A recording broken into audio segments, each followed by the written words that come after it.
नमस्कार दोस्तों, मैं अजय सिंह आपका स्वागत करता हूं एसएससी मेकर के यूट्यूब चैनल में। दोस्तों, हम आपके लिए रेलवे एनटीपीसी और ग्रुप डी परीक्षा के लिए क्रैश कोर्स स्टार्ट कर दिए हैं। दोस्तों, इस क्रैश कोर्स में हम आपको बताएंगे रीजनिंग के कुछ इंपॉर्टेंट क्वेश्चन दोस्तों, जो एनालॉजीज यानी अनुरूपता से लिए गए हैं। दोस्तों, आपके रेलवे सिलेबस के अकॉर्डिंग हम पढ़ा रहे हैं। आपके रेलवे सिलेबस में दोस्तों रीजनिंग में पहला चैप्टर जो है दोस्तों एनालॉजीज है यानी अनुरूपता है। जैसे जैसे दोस्तों आपके सिलेबस में चैप्टर मेंशन किया है वैसे वैसे हम यहाँ पढ़ाएंगे। और दोस्तों, ये क्रैश कोर्स का आपका पहला वीडियो है, तो सारे पार्ट को आपको ध्यान से देखना है। और दोस्तों, यहाँ पे हम आपकी तैयारी बहुत जबरदस्त तरीके से कराने वाले हैं। और रीजनिंग में दोस्तों इस क्रैश कोर्स में हम आपको 30 में 30 नंबर की प्रिपरेशन करा रहे हैं, तो तैयारी जबरदस्त होने वाली है। बस आपको करना क्या है, पढ़ते रहना है। तो चलिए देखते हैं दोस्तों पहला प्रश्न। एनालॉजी में देखिए कैसे प्रश्न आते हैं, हम आपको बता रहे हैं। देखिए क्वेश्चन बहुत सिंपल होते हैं एनालॉजी के, ठीक है, बस आपको समझना है। देखिए क्वेश्चन यहाँ पे पहला क्वेश्चन दिया है दोस्तों, ध्यान दीजिएगा। पहला क्वेश्चन ये रहा। पहला क्वेश्चन ये है दोस्तों, कोलकाता का संबंध जिस प्रकार से पश्चिम बंगाल से है, और यहाँ पे दोस्तों पहला क्वेश्चन मार्क है, फिर दूसरा क्वेश्चन मार्क है, यानी कि इन चार ऑप्शन में से दोस्तों कौन सा ऑप्शन यहाँ पे सही होगा ये आपको बताना है। तो देखिए यहाँ पे लिखा है दोस्तों पुणे महाराष्ट्र, उसके बाद ग्वालियर मध्य प्रदेश, जयपुर राजस्थान, कानपुर उत्तर प्रदेश। तो पहले तो दोस्तों यहाँ आप क्वेश्चन समझिए, कोलकाता किस प्रकार से दोस्तों पश्चिम बंगाल से संबंधित है। तो यहाँ पे दोस्तों आपको पता होना चाहिए कि पश्चिम बंगाल की दोस्तों राजधानी क्या है दोस्तों, कोलकाता है। पश्चिम बंगाल की दोस्तों जो राजधानी है वो क्या है, कोलकाता है। तो यहाँ पे अब बताइए किसकी राजधानी कौन है। महाराष्ट्र की राजधानी पुणे है? नहीं। मध्य प्रदेश की ग्वालियर है? नहीं। राजस्थान की जयपुर है? तो हाँ, राजस्थान की जयपुर है। इसलिए क्या होगा दोस्तों, ये आपका आंसर हो जाएगा। कौन सा ऑप्शन? ऑप्शन सी हो जाएगा। उत्तर प्रदेश का कानपुर? नहीं, ये नहीं। तीन ऑप्शन यहाँ गलत है, ऑप्शन नंबर सी सही होगा। तो देखिए एनालॉजी में यहाँ क्वेश्चन ये लेने का मतलब, ये मेरा उद्देश्य रहा कि देखिए जो क्वेश्चन आते हैं ये रेलवे ग्रुप डी में पूछा गया क्वेश्चन है, ठीक है, बहुत बार रिपीट हुआ है। तो देखिए इस क्वेश्चन को लेने का मतलब यहाँ रहा कि राज्य राजधानी से रिलेटेड भी क्वेश्चन आते हैं। तो आपको दोस्तों जितने भी राज्य राजधानी है याद कर लीजिए, और राष्ट्र राजधानी यानी देशों के जो राजधानी है वो भी याद कर लीजिए, उससे भी क्वेश्चन आते हैं। तो यहाँ पे आपको क्या करना है, नोट कर लीजिए, याद करना है आपको राज्य राजधानी। नहीं याद होगा तो बोलिएगा, टेलीग्राम पे दे देंगे, याद कर लीजिएगा। चलिए अब हम दूसरे क्वेश्चन की ओर चलते हैं। दूसरा क्वेश्चन देखिएगा, बहुत ही इंपॉर्टेंट क्वेश्चन है, ये भी मोस्ट इंपॉर्टेंट क्वेश्चन है। क्वेश्चन ये है दोस्तों, आगरा का संबंध जिस प्रकार से उत्तर प्रदेश से है उसी प्रकार से मुंबई का संबंध किससे होगा। यहाँ क्वेश्चन मार्क पे दोस्तों आपको बताना है इन चार विकल्पों में से कौन सा विकल्प सही होगा। तो देखिए पहले आपको ये देखना है दोस्तों, आगरा किस प्रकार से उत्तर प्रदेश से संबंधित है। तो दोस्तों देखिए ये जो आगरा है दोस्तों एक उत्तर प्रदेश का शहर है। उत्तर प्रदेश का क्या है दोस्तों, आगरा एक शहर है। उसी प्रकार से बताइए दोस्तों मुंबई किसका शहर है, उत्तर प्रदेश का शहर। यहाँ पे कोलकाता का शहर है, इंडिया का शहर है, गुजरात का शहर है, महाराष्ट्र का शहर है।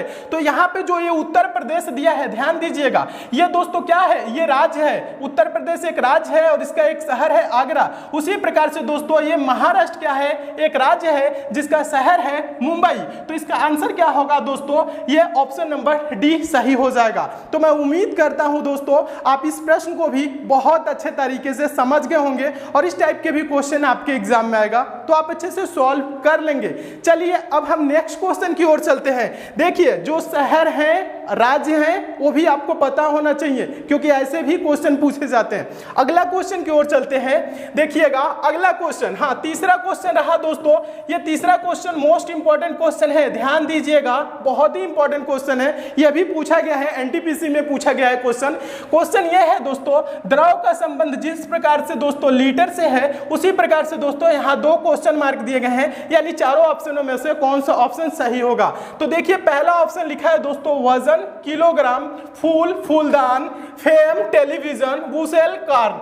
तो यहाँ पे दोस्तों देखिए आपको सॉल्व करने का तरीका बता रहा हूँ, यहाँ समझिएगा पहले सॉल्व करने का तरीका ये है दोस्तों, द्रव किस प्रकार से लीटर से संबंधित है। तो देखिए द्रव जो होता है दोस्तों, द्रव को हम लीटर में मापते हैं, द्रव को क्या करते हैं, लीटर में मापते हैं। द्रव क्या होता है दोस्तों, तेल, पानी, दूध, ये सब क्या है, द्रव है। आप तेल लेने जाते होंगे मार्केट में, क्या बोलते हैं, 2 लीटर तेल दीजिए, दूध लेने जाते होंगे 2 लीटर दूध दीजिए, ऐसे बोलते हैं, लीटर में बोलते हैं ना। तो द्रव को क्या किया जाता है, लीटर में दोस्तों मापा जाता है। देखिए यहाँ पे हम एकदम बेसिक से बता रहे हैं, आप कमजोर स्टूडेंट होंगे तो भी समझ रहे होंगे बहुत बेहतरीन ढंग से। तो बताइए वजन को किलोग्राम में मापा जाता है कि फूल को फूलदान में, फेम को टेलीविजन में, या वुसेल को कार्न में। तो यहाँ पे ध्यान दीजिएगा दोस्तों, जो वजन होता है दोस्तों उसे किलोग्राम में मापा जाता है। वजन जो होता है दोस्तों उसको हम किलोग्राम में मापते हैं। आपको पता होगा दोस्तों, आप मार्केट में जाते हैं, आप क्या बोलते हैं, 5 लीटर चीनी दीजिए या 5 किलो चीनी दीजिए, तो आप बोलते हैं 5 केजी चीनी दीजिए, यानी कि किलोग्राम में बोलते हैं। जो वजन होता है उसको क्या करते हैं, किलोग्राम में मापते हैं, और जो द्रव होगा उसको दोस्तों हम क्या करते हैं, लीटर में मापते हैं। तो क्वेश्चन समझ में आ रहा है, यानी जो मापने वाली जो यूनिट होती है दोस्तों उसे भी आप याद कर लीजिएगा, उससे भी क्वेश्चन बनते हैं। बोलेंगे तो इससे पे क्या करेंगे, इस टॉपिक पे और ज्यादा आपकी मैं प्रैक्टिस क्वेश्चन भी करा दूंगा, ठीक है। तो उम्मीद करता हूं इस प्रश्न को भी आप बहुत बेहतरीन ढंग से समझ गए होंगे। चलिए अब अगले क्वेश्चन की ओर चलते हैं, ध्यान दीजिएगा। चौथा क्वेश्चन भी क्या है दोस्तों, मोस्ट इंपॉर्टेंट क्वेश्चन है, पूछा गया प्रश्न है। प्रश्न यह है दोस्तों, जंगली का संबंध जिस प्रकार से सभ्य से है उसी प्रकार से दोस्तों यहाँ 2 क्वेश्चन मार्क है, यानी चारों ऑप्शनों में से आपको बताना है। तो चारों ऑप्शनों में से कौन सा ऑप्शन सही होगा ये आपको बताना है। तो देखिए कौन कौन से यहाँ ऑप्शन दिए गए हैं। देखिए क्वेश्चन ये है दोस्तों, निरक्षर का संबंध पुस्तक से, अंधेरा का संबंध रोशन से, जंगली का संबंध पशु से, पासी का संबंध वीर से। तो यहाँ पे दोस्तों ध्यान दीजिएगा, जंगली दोस्तों क्या होते हैं, जंगली दोस्तों क्या होते हैं, सभ्य होते हैं कि असभ्य होते हैं, यहाँ बताइएगा, थोड़ा सा ध्यान दीजिएगा, काफी इंपॉर्टेंट क्वेश्चन है। जंगली जो दोस्तों होते हैं वो सभ्य नहीं होते हैं, असभ्य होते हैं, बर्बर होते हैं। तो यानी कि यहाँ पे ये दिया क्या है, इसका विपरीत दिया है। विपरीत कहने का मतलब है विलोम दिया है। विलोम समझ रहे हैं ना दोस्तों। देखिए यहाँ पे पर्यायवाची और विलोम से भी क्वेश्चन बनते हैं, तो यहाँ पे ध्यान दीजिएगा। जंगली का संबंध क्या है, सभ्य से, यानी कि इसका उल्टा दिया है। तो बताइए निरक्षर का पुस्तक से, अंधेरा का रोशन से। निरक्षर का साक्षर होता है, पुस्तक नहीं होता है, अंधेरा का रोशन होता है, विपरीत। तो ये आपका आंसर हो जाएगा ऑप्शन नंबर बी। तो मैं उम्मीद करता हूं दोस्तों आप इस प्रश्न को भी बहुत बेहतरीन ढंग से समझ गए होंगे। समझ में आ रहा है कि नहीं? अगर दोस्तों ये सारे प्रश्न आपको समझ में आ रहा है तो आपका सिलेक्शन कोई रोक नहीं सकता है। बस कमी क्या है दोस्तों, आपको पढ़ना है, प्रिपरेशन जारी रखना है। टाइम कम है, मन लगा के प्रिपरेशन करिए। किसी भी चैप्टर में प्रॉब्लम होती है तो नीचे कमेंट करिए, उसका आंसर मैं दूंगा। चलिए अगला क्वेश्चन आप देखते हैं। अगला क्वेश्चन देखिएगा, 5वां क्वेश्चन, काफी इंपॉर्टेंट क्वेश्चन, ये रेलवे एनटीपीसी का पूछा गया क्वेश्चन है। क्वेश्चन ये कह रहा है दिमाग का संबंध जिस प्रकार से शरीर से है उसी प्रकार से किसका संबंध किससे होगा। जल का वायु से, सीपीयू का हार्ड डिस्क से, पोत का तेल से, सॉफ्टवेयर का कंप्यूटर से। तो ध्यान दीजिए, पहले तो हम क्वेश्चन देखेंगे दिमाग किस प्रकार से शरीर से संबंध है। तो देखिए शरीर को दोस्तों नियंत्रित करता है दिमाग, ध्यान दीजिएगा, शरीर को नियंत्रित करता है दिमाग। अब बताइए वायु को जल नियंत्रित करता है, हार्ड डिस्क को सीपीयू नियंत्रित करता है, तेल को पोत नियंत्रित करता है, कि कंप्यूटर को सॉफ्टवेयर नियंत्रित करता है। तो दोस्तों कंप्यूटर को सॉफ्टवेयर ही नियंत्रित करता है, यानी क्या होगा आपका ऑप्शन नंबर डी क्या हो जाएगा, सही हो जाएगा। तो मैं उम्मीद करता हूं दोस्तों आप इस प्रश्न को भी बहुत अच्छे तरीके से समझ गए होंगे। चलिए अब हम नेक्स्ट क्वेश्चन की ओर चलते हैं। क्वेश्चन दोस्तों आपको अच्छे लग रहे हैं, समझ में आ रहे हैं तो वीडियो को लाइक दोस्तों जरूर जरूर करिए, शेयर भी करिए अपने जितने भी स्टडी रिलेटेड ग्रुप हो आपके पास उस ग्रुप में। तो चलिए अगला क्वेश्चन, छठा क्वेश्चन देखिएगा। छठा क्वेश्चन भी क्या है दोस्तों, यह भी मोस्ट इंपॉर्टेंट क्वेश्चन है, पूछा गया प्रश्न है, ध्यान दीजिएगा। क्वेश्चन ये है दोस्तों, आम का संबंध जिस प्रकार से फल से है उसी प्रकार से आलू का संबंध किससे होगा? क्वेश्चन मार्क पे इन चारों विकल्पों में से कौन सा विकल्प आएगा ये आपको बताना है। तो पहले क्या करेंगे, पहले हम क्वेश्चन देखेंगे। क्वेश्चन देखिए, क्वेश्चन ये कह रहे हैं आम का संबंध फल। आम क्या है दोस्तों? आम फल है। तो आलू क्या है दोस्तों बताइए? फल है, तना है, पुष्प है, जड़ है। तो ध्यान दीजिएगा दोस्तों, ये साइंस का क्वेश्चन है। एनालॉजी में जीएस के भी क्वेश्चन बन सकते हैं, साइंस के क्वेश्चन से भी क्वेश्चन बन सकते हैं। यहाँ पे क्या होते हैं, क्वेश्चन कहीं से भी बन सकते हैं, बस आपको क्या करना है, उसका अनुरूप देखना है, यानी कि समान देखना है। तो आलू देखिए, देखिए आम जिस प्रकार से फल है, आलू उसी प्रकार से दोस्तों क्या है, तना है। आलू क्या है दोस्तों, ये तना का रूप होता है। आलू जड़ नहीं होता है, फल नहीं होता है, आलू क्या होता है, तना होता है। यानी ऑप्शन नंबर बी क्या हो जाएगा दोस्तों, सही हो जाएगा। तो मैं उम्मीद करता हूं दोस्तों आप इस प्रश्न को भी बहुत अच्छे तरीके से समझ गए होंगे। चलिए नेक्स्ट क्वेश्चन की ओर चलते हैं। और क्वेश्चन दोस्तों समझ में आ रहा है तो आपका सिलेक्शन रुकने वाला नहीं है, यानी कि आपका सिलेक्शन हो जाएगा। बस आपको करना क्या है, पढ़ना है। बस दोस्तों आप मेरे साथ 3 महीने लगे रहिए, 3 महीने में मैं आपकी नौकरी दिला दूंगा, मैं गारंटी लेता हूं। अन्य टीचर कोई गारंटी ले या ना ले, मैं आपकी गारंटी लेता हूं। बस जितना कह रहा हूं उतना पढ़िए। चलिए अब अगले क्वेश्चन की ओर चलते हैं। अगला क्वेश्चन 7वां क्वेश्चन, यह भी इंपॉर्टेंट क्वेश्चन है, पूछा गया यह भी प्रश्न है। जितने भी क्वेश्चन लिया हूं, रिपीटेड क्वेश्चन लिया हूं, पूछा गया प्रश्न लिया हूं, इसी टाइप के क्वेश्चन पूछे जाते हैं। क्वेश्चन यह है दोस्तों, दादा का संबंध जिस प्रकार से पिता से है उसी प्रकार से भाई का संबंध किससे होगा, यह बताना है। 4 विकल्प है। तो देखिए यहां पे मैं आपको समझा रहा हूं, पहले समझिएगा। आप पहले यह सोचिए दादा का संबंध पिता से कैसे है। तो दोस्तों आपको रीजनिंग में जो ब्लड रिलेशन में पढ़ाया हूं, आप चैप्टर वाइज जो पढ़े होंगे, पार्ट वाइज आपको वहां 200 से ज्यादा पार्ट दिया हूं, तो वो सब पार्ट आप देखे होंगे। तो उसमें हम आपको बताए थे दादा क्या होता है दोस्तों, एक पीढ़ी ऊपर होता है, फिर पिता क्या होता है, एक पीढ़ी नीचे होता है। यानी कि आप दोस्तों यहां पे हैं तो आपके पिता कहां है, यहां पे हैं। दादाजी कहां होंगे, यहां पे। तो दादा का संबंध पिता से दिया है, यानी क्या है दोस्तों, एक पीढ़ी नीचे बात कर रहा है। तो भाई का संबंध किससे होगा दोस्तों बताइए, दामाद से कि पुत्र से कि ससुर से कि बालक से? तो इसका संबंध भाई का होगा दोस्तों, पुत्र से होगा, क्योंकि भाई का क्या होगा, पुत्र ही तो नीचे आएगा। एक पीढ़ी नीचे कौन आएगा दोस्तों, पुत्र आएगा। तो यहां पे आपका आंसर क्या होगा, पुत्र। यानी ऑप्शन नंबर बी आपका क्या हो जाएगा, सही हो जाएगा। तो मैं उम्मीद करता हूं दोस्तों आप इस प्रश्न को भी बहुत अच्छे तरीके से समझ गए होंगे। क्वेश्चन समझ में आ रहा है कि नहीं, कमेंट करके जरूर बताइएगा। अगर नहीं समझ में आ रहा होगा तो आपको और बेसिक से बताऊंगा अगले पार्ट से, ठीक है। अब उम्मीद करते हैं आप प्रश्न को अच्छे तरीके से समझ भी रहे होंगे। तो ये क्वेश्चन समझ में आ गया, एक पीढ़ी नीचे है, 2 पीढ़ी नीचे जाता तो भी आप समझ लेते। चलिए अगले क्वेश्चन की ओर चलते हैं। देखिएगा 8वां क्वेश्चन मोस्ट इंपॉर्टेंट क्वेश्चन है, यह भी पूछा गया प्रश्न है दोस्तों। क्वेश्चन यह है, मलेरिया का संबंध दोस्तों मच्छर से है, तो रेबीज का संबंध किससे होगा? इन 4 विकल्पों में से आपको बताना है। तो यहाँ पे पहले ध्यान दीजिए, मलेरिया मच्छर। तो दोस्तों यहाँ पे ध्यान दीजिएगा, मच्छर के काटने से मलेरिया रोग होता है, और रेबीज किसके कारण होता है दोस्तों? रेबीज रोग कुत्ता के काटने से होता है। यानी ऑप्शन नंबर डी क्या हो जाएगा, सही हो जाएगा। क्वेश्चन समझ में आ रहा है तो आपका सिलेक्शन रुकने वाला नहीं है, यानी आप प्रिपरेशन कर रहे हैं, आपकी तैयारी अच्छी है। चलिए अगले क्वेश्चन की ओर चलिए। ये रहा 9वां क्वेश्चन, मोस्ट इंपॉर्टेंट क्वेश्चन है। ये भी मोस्ट इंपॉर्टेंट क्वेश्चन इसलिए है कि ये भी पूछा गया प्रश्न है। प्रश्न ये है, थर्मामीटर का संबंध दोस्तों जिस प्रकार से उष्मा से है, बैरोमीटर का संबंध किससे होगा दोस्तों? यहाँ 4 विकल्प दिए गए हैं, इन चारों विकल्पों में से आपको बताना है। तो बताइए क्या होगा दोस्तों, कैसे संबंध है? देखिए थर्मामीटर उष्मा, ध्यान दीजिएगा, उष्मा जो होता है दोस्तों, देखिए ये यहाँ पे ध्यान दीजिएगा, थर्मामीटर से क्या मापते हैं? उष्मा मापते हैं। थर्मामीटर से क्या मापते हैं? उष्मा।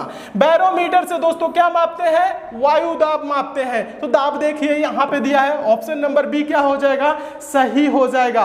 तो ये जैसे दोस्तों यूनिट होते हैं, याद रखिएगा, जो मापने वाले यंत्र होते हैं उसे भी आप याद कर लीजिएगा। हाँ, और एक चीज आपसे बताना भूल गए थे, ध्यान दीजिएगा, पहले आपको क्या करना है दोस्तों, कॉपी बनाना है, नोट्स बनाना है। नोट्स कैसे होंगे दोस्तों?